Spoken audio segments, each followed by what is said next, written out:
आज की जो स्टोरी है वो भी मैंने टेक्स्ट बुक में से ली है, बच्चों की बुक में से। तो स्टोरी बहुत ही सिंपल है, लेकिन इसके थ्रू भी आप काफ़ी कुछ सीखेंगे। तो हमेशा की तरह इंग्लिश में होगी ये स्टोरी, और इसको मैं हिंदी में ट्रांसलेट करूँगी, एक एक इंग्लिश के वर्ड का हिंदी में मीन भी समझाऊंगी। इसके थ्रू आप अपनी इंग्लिश की ग्रामर, वोकैबुलरी और टेंसेस को इम्प्रूव कर सकते हैं। यानी जो भी बेसिक ग्रामर का पार्ट आएगा वो भी मैं क्लियर करूँगी। तो चलिए शुरू करते हैं। तो स्टोरी इंटरेस्टिंग ना हो, स्टोरी पे ना जाए, आप कितना कुछ इस सिंपल स्टोरी से सीख सकते हैं उस पे जाएं। तो मिट्ठू and the yellow mango. Listen, read and enjoy this story. Mitthu was a parrot. देखिए सिंपल सा सेंटेंस है, लेकिन यहाँ पर आप पहचान पा रहे होंगे वॉज और वर का यूज़ हो रहा है। और वॉज और वर का यूज़ कहाँ होता है मैंने आपको बता रखा है, फिर भी मैं हर वीडियो में रिपीट ज़रूर करूँगी। तो वॉज और वर का हम यूज़ करते हैं। इसमें जो हिंदी का सेंटेंस बनेगा ना इसका, तो उसके लास्ट में क्या होगा, था, थे, थी का यूज़ होता है। था, थे, थी, ठीक है। और सिंगुलर सब्जेक्ट के साथ हम यूज़ करते हैं वॉज का, प्लूरल सब्जेक्ट के साथ हम यूज़ करते हैं वर का। अब सिंगुलर सब्जेक्ट कौन से होते हैं, ही, शी, इट और कोई भी सिंगुलर नेम, याद रखना आपको, ही, शी, इट और कोई भी singular name. Plural I, we, you, they और कोई भी प्लूरल नेम, नाउन, ठीक है। आई, वी, यू, दे, आई भी इसमें आता है, भले ही सिंगल दिख रहा है देखने को, लेकिन ये प्लूरल में आता है। और क्या है इसमें, सब्जेक्ट जो होता है ना, जो करता होगा, उसकी स्टेट यानी कि अवस्था, उसकी पोजीशन, पोजीशन का मतलब उसकी जगह या स्थान कहाँ पर है, इस तरीके से है ना। और स्थिति कह सकते हैं, पोजीशन को जगह, स्थान या फिर स्थिति कह सकते हैं हिंदी में। क्वालिटी यानी कि उसका गुण कैसा है, वो अच्छा, बुरा, सुंदर, इस तरीके से, ठीक है। कोई एक्शन नहीं होता वॉज और वर में। वॉज और वर का जो भी सेंटेंस हम बनाते हैं कोई एक्शन नहीं होता, लेकिन हर सेंटेंस की बात नहीं कर रही हूँ, और भी होगा इसके साथ यूजेस। कई बार वॉज वर के साथ वर्ब की थर्ड फॉर्म आएगी, लेकिन जैसे स्टोरी होगी ना वहाँ पर उसका जो मीन होगा वहीं पर मैं उतने ही रूल्स में आपके साथ शेयर करूँगी। तो यहाँ तक क्लियर हो गया। मिट्ठू वॉज अ पैरट। मिट्ठू क्या था, एक तोता था। तो मिट्ठू क्या था, एक तोता था। ये बताने के लिए वॉज वर का यूज़ किया गया है, ठीक है। वॉज का यूज़ किया है क्योंकि मिट्ठू की बात हो रही है, एक सिंगल, ठीक है, सब्जेक्ट कौन है, सिंगुलर है, इसलिए वॉज लगाया हम। और पैरट तोता पता है आपको। A green parrot with a red beak. अब ग्रीन पैरट, अब जो ये सेंटेंस है, अब हमको यहाँ पर नहीं पता चल रहा है कि ये पास्ट टेंस का, आप कंफ्यूज हो जाए, नहीं, कुछ सेंटेंसेस को आपको खुद से समझना भी पड़ेगा। तो ये मतलब सिंपल पास्ट का ही होगा क्योंकि ये इससे कनेक्ट है। तो a green parrot with a red beak, इसमें क्या है समझने के लिए, विद है, और बीक का मतलब क्या होता है, चोंच। तो विद का मैं यूज़ बता दूं जो इस सेंटेंस में हुआ है, ठीक है। विद का यूज़ होता है कि जब किसी व्यक्ति, कोई पर्सन या वस्तु, अब यहाँ पर पैरट की बात हो रही है, बर्ड भी हो सकती है, ठीक है, वस्तु, थिंग, कि हम उसके शरीर के बारे में बताएं, शारीरिक या चारित्रिक मतलब उसकी नेचर और पर्सनैलिटी के विशेषता बताएं, उसके फीचर बताएं, करेक्टरिस्टिक बताएं, तब हम क्या करते हैं, विद का यूज़ करते हैं। जैसे कि यहाँ पर बताया ना कि इसकी चोंच थी, तो कैसी चोंच, विद रेड बीक। तो रेड बीक से पहले किसका यूज़ किया है, विद का यूज़ किया है। तो यहाँ पर यही यूज़ है इसका कि जब किसी व्यक्ति, और यहाँ पर बर्ड की बात हो रही है तो बर्ड भी तो हो सकती है ना, पर्सन या वस्तु, वस्तु मीन्स थिंग, कि शारीरिक या चारित्रिक यानी कि नेचर और पर्सनैलिटी से रिलेटेड विशेषताएं, मतलब कि उसका फीचर, करेक्टरिस्टिक्स बताए जाए, तो हम विद का यूज़ करते हैं। तो यहाँ पर इस सेंस में विद का यूज़ हुआ है। वैसे हिंदी में मैं इसका मतलब बता दूं, से, ठीक है, से या फिर के द्वारा। वैसे हम विद का यूज़ इंस्ट्रूमेंट, ठीक है, हथियार या औजार होते हैं ना, उनसे पहले, या फिर जब भी कोई काम निर्जीव, नॉन लिविंग चीज़ से होता है ना, पेन, पेंसिल, चाकू, तो उससे पहले भी हम विद का यूज़ करते हैं। तो यहाँ पर आपको विद का यूज़ भी समझ में आ गया होगा। तो अब इसको आप इम्प्रूव, तो जैसे जैसे पढ़ेंगे, सेंटेंसेस आपके सामने आएंगे, वैसे आपको और ज़्यादा अच्छी तरीके से समझ में आएगा। नेक्स्ट है, तो यहाँ तक आपको समझ में आ गया होगा। समझने वाला ज़्यादा कुछ नहीं है, बट यहाँ पर आप जैसे वॉज का यूज़ किया है, विद का यूज़ क्यों किया है, ये समझ में आ गया होगा। Mitthu was a parrot, a green parrot with a red beak, मतलब रेड बीक का तोता था, ठीक है। One day Mitthu was flying. अब मिट्ठू वॉज फ्लाइंग आ गया, यानी कि पास्ट कॉन्टिन्यूस टेंस, काम क्या है, चल रहा है, चल रहा नहीं, चल रहा था, जारी था, पास्ट टाइम की बात है ना इसलिए।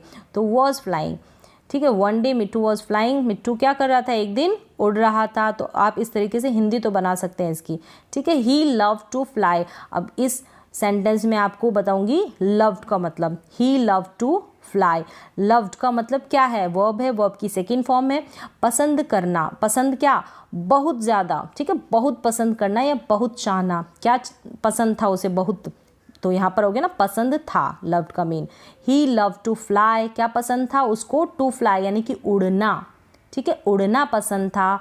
ही लुक डाउन, अब यहाँ पर भी वर्ब की सेकंड फॉर्म है, यानी कि उसने कहाँ देखा, लुक डाउन, नीचे देखा, नीचे देखा, उड़ना पसंद था, वर्ब की सेकंड फॉर्म। और कौन सा है, simple past tense. He saw, ये भी सी की second form. He saw a big yellow mango on a tree, उसने देखा क्या, एक बड़ा पीला आम देखा। अब यहाँ पर लिखा है ऑन अ ट्री, ठीक है। ऑन का यूज़, ऑन भी यहाँ पर प्रिपोजिशन है। ऑन का हिंदी में मीन होता है के ऊपर या पर, तो पेड़ के ऊपर देखा, ठीक है। वैसे इसका रूल क्या होता है कि एक ऑब्जेक्ट के ऊपर दूसरे ऑब्जेक्ट का रखा होना, तो वहाँ पर हम ऑन का यूज़ करते हैं। अब ऐसे तो हम डे और डेट के साथ भी करते हैं, लेकिन जैसे मैंने बताया कि स्टोरी से रिलेटेड ही ग्रामर को मैं क्लियर करूँगी, ठीक है। ज़्यादा डिटेल में चले गए तो समझ में नहीं आएगा। तो क्लियर हो गया, वर्ब की सेकंड फॉर्म सॉ, तो ही सॉ यानी देखा। फिर ऑन अ ट्री, पेड़ के ऊपर के लिए हमने ऑन प्रीपोजिशन का यूज़ किया है। मिट्ठू लाइक्ड मैंगोज, तो यहाँ पर लाइक्ड क्या है, वर्ब है, वर्ब की सेकंड फॉर्म है। लाइक का मतलब क्या, पसंद था। लाइक मतलब पसंद होना, तो पसंद था क्या, उसको आम पसंद थे, ठीक है। I want to eat that yellow mango, he said, he फिर सैड से का सेकंड फॉर्म कहा, ठीक है, सिंपल पास्ट टेंस। तो आई वॉन्ट टू, अब ये जो इन्वर्टेड कॉमा में कहा है ये किस में है, सिंपल प्रेजेंट टेंस में है, ठीक है, सिंपल प्रेजेंट टेंस है, आई के साथ वॉन्ट लगा है, ठीक है। तो आई वॉन्ट, ना तो वॉन्टेड है ना ही वॉन्ट्स है, ठीक है। ये कौन सा सब्जेक्ट है, आई यहाँ पर प्लूरल सब्जेक्ट है, इसलिए वॉन्ट के आगे एस नहीं लगा है, नहीं तो वॉन्ट्स लगता यानी एस लगता। तो वॉन्ट का हिंदी में मतलब मैं समझा दूँ, यहाँ पर वॉन्ट टू साथ में आ जाते हो तो मतलब चाहता है या फिर चाहती है या चाहते हैं, इस तरीके से इसका यूज़ करेंगे। तो आई वॉन्ट यानी मैं चाहता हूँ क्या, ईट क्या, दैट येलो मैंगो, ईट यानी खाना, दैट येलो मैंगो यानी कि वो जो येलो मैंगो है ना उसको। तो यहाँ पर मैं यूज़ बता देती हूँ आपको, दैट का।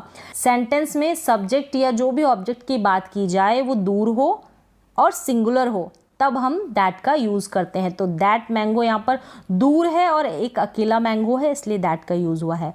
तो यहाँ तक क्लियर हो गया। नेक्स्ट है कि he flew down to the tree.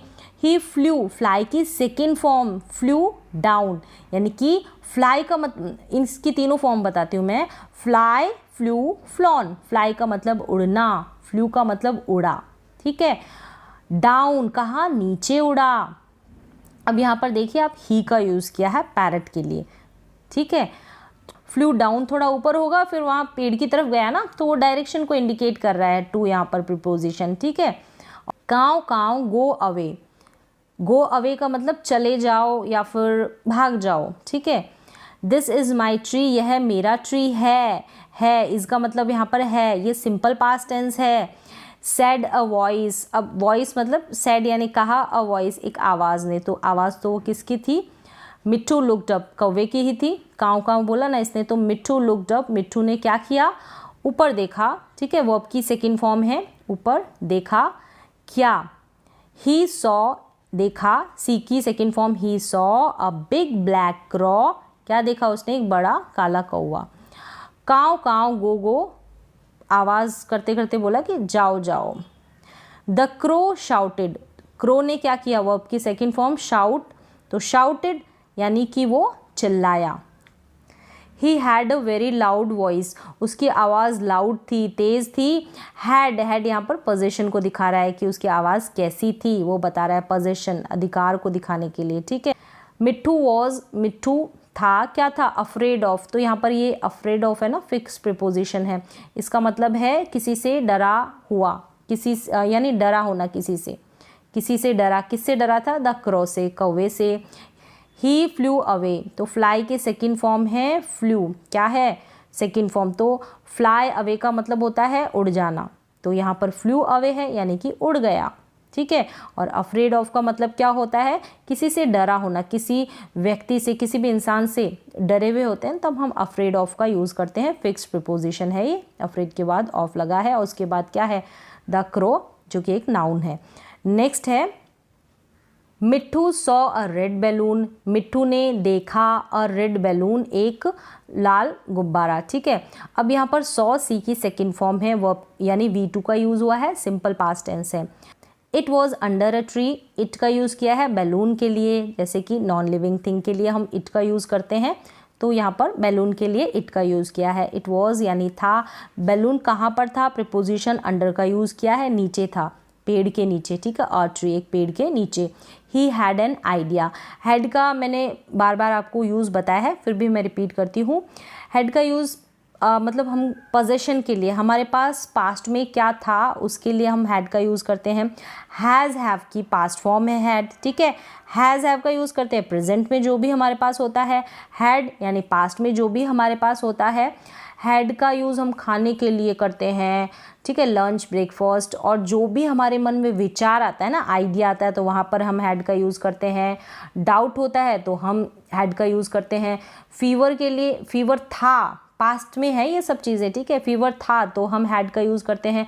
Meeting थी तो हम हैड का यूज़ करते हैं। कुछ क्वेश्चंस थे हमारे मन में तो भी हम हैड का यूज़ करते हैं। सेंटेंसेस जैसे कैसे होते हैं, I had a meeting yesterday, I had fever last week, I had my lunch, I had my dinner, I had my breakfast, I had an idea, I had a doubt, I had some questions, I had a good idea, I had a phone call. इस तरीके से ये जो sentences आते हैं ना, वहाँ पर हैड का यूज़ होता है। इस तरीके के जो सेंटेंसेस होते हैं, रूल्स तो मैंने आपके साथ शेयर किए हैं, ठीक है, पोजीशन के लिए, यानी जो भी हमारे पास पास्ट में चीज़ होती है वहाँ पर भी हम हैड का यूज़ करते हैं। और अभी मैंने आपको बताया ये सारे एग्जाम्पल्स, तो आप इस तरीके से जैसे भी रीड करेंगे ना तो ऐसे आते जाएंगे सेंटेंसेस, आप सीखते जाएंगे। तो यहाँ पर आइडिया आया तो आई हैड, आया नहीं पास्ट की बात है, आया था ना, तो आई हैड एन आइडिया, उसके पास एक विचार था या विचार आया था। ही पिक्ड, ठीक है, क्लियर हो गया had. He picked up the red balloon, अब यहाँ पर क्या है, पिक्ड अप, पिकअप यानी उठाया, वर्ब की सेकेंड फॉर्म पिक्ड अप, तो he picked up the red balloon को उठाया, ठीक है, V2 यानी कि सिंपल पास्ट टेंस।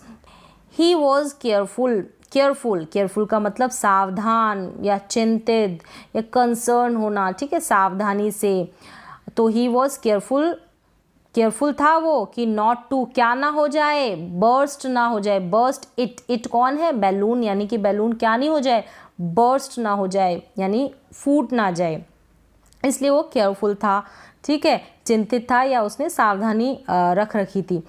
ही फ्लू, तो बर्स्ट का मतलब क्या होता है, फोड़ना या फूटना, मतलब ये फूट ना जाए इसके लिए वो सावधान था, केयरफुल था। He flew to the mango tree, he flew fly की सेकेंड फॉर्म, ठीक है, टू डायरेक्शन को इंडिकेट कर रहा है, तो he flew to the mango tree, कहाँ पर उड़ा वो, मैंगो ट्री पर। The crow was sitting on the tree, तो यहाँ पर क्रो वॉज का यूज़ है, यहाँ पर ये सिंपल पास्ट टेंस ही है, ठीक है, सिटिंग यानी पहले से वहाँ पर बैठा हुआ था, तो the crow was sitting on the tree. यहाँ पर ये जो सेंटेंस है सिंपल पास्ट टेंस का ही है, क्योंकि ये जो सब्जेक्ट है उसकी पोजीशन यानी कि जगह या स्थान के बारे में बता रहा है, या स्थिति के बारे में, पोजीशन समझ लीजिए ना, स्थान के बारे में बता रहा है। He packed the balloon with his red beak, तो विद का यूज़ मैंने क्लियर कर दिया है, तो पैक्ड यानी सेकेंड फॉर्म है पैक की। पैक का मतलब क्या होता है, चोंच मारना, तो उसने चोंच मारी किस पे, बैलून पे, तो यहाँ पर के या के द्वारा ऐसे सेंस नहीं लेंगे विद का, ठीक है, मैंने यूज़ आपको बता दिया है। पॉप आवाज़ आई, द बैलून बर्स्ट, यानी बर्स्ट का फूट जाना, तो बैलून क्या हो गया, फूट गया। It made a loud noise, उसने तेज़ आवाज़ की, जो ये की है ना इसके लिए ये मेड का यूज़ हुआ है, मेक की सेकेंड फॉर्म है, और भी इसके यूजेस होते हैं, लेकिन इस सेंटेंस में मैं आपको बता रही हूँ, जहाँ उस स्टोरी से रिलेटेड वो वर्ड होगा ना तो उतना ही बताऊंगी, ज़्यादा डिटेल में जाएंगे तो बहुत लेंथी टॉपिक है मेड का भी। तो यहाँ पर it made a loud noise यानी कि उसने, इट बैलून के लिए यूज़ हुआ है प्रोनाउन, और मेड यानी मेक का मतलब करना, बनाना, कई होते हैं यूजेस, तो यहाँ पर है उसने की, तो की के लिए आया है मेड का यूज़, मेड का यूज़ किया है यहाँ पर। अ लाउड नॉइज़, एक तेज़ शोर किया, तेज़ आवाज़ की। Cow said the crow, V2 है, क्रो ने कहा, ठीक है, से की second form. And he fell off the tree, तो ये जो है ना फेल ऑफ, ये क्या है, फ्रेजल वर्ब है, इसका मतलब होता है अलग होना। फॉल ऑफ की सेकेंड फॉर्म है, यानी सेपरेट हो गया ट्री से। काव काव a big gun is after me, after का मतलब पीछे, मी यानी मेरे, एक बड़ी गन बंदूक मेरे पीछे, ये करता हुआ वो गया आगे, जैसे यहाँ पर इस पिक्चर में दे रखा है। सेड द क्रो, क्रो ने कहा। ही फ्लू अवे, फ्लाई अवे की सेकेंड फॉर्म, फ्लू अवे यानी उड़ गया। ही नेवर, वह कभी नहीं, नेवर मतलब कभी नहीं। और केम बैक है, सेकेंड फॉर्म है वर्ब की, कम बैक का केम बैक, ठीक है, वापस आना या वापस लौटना, कभी वापस नहीं लौटा। कहाँ पर, टू द ट्री, ट्री पर, ठीक है। तो यहाँ पर ये स्टोरी क्लियर हो जाती है। तो काफ़ी सारे तो मैं क्लियर कर देती हूँ, कुछ हो सकता है कुछ वर्ड छूट जाए, लेकिन वो नेक्स्ट वीडियो में वापस से रिपीट होते रहते हैं, ये वर्ड्स आते रहते हैं, तो मैं उनको भी क्लियर करती जाऊँगी। तो कुछ चीज़ें होती है, कई बार हिंदी में एकदम पॉइंट टू पॉइंट ट्रांसलेट करना बहुत मुश्किल होता है, तो कुछ चीज़ें आप खुद से भी समझ जाए कि हाँ, इसको, इस सेंटेंस को उससे कनेक्ट किया गया है, तो ये ऐसा है। तो ठीक है, आज के लिए बस इतना ही, मिलते हैं एक और नए एजुकेशनल वीडियो के साथ, तब तक के लिए थैंक यू सो मच।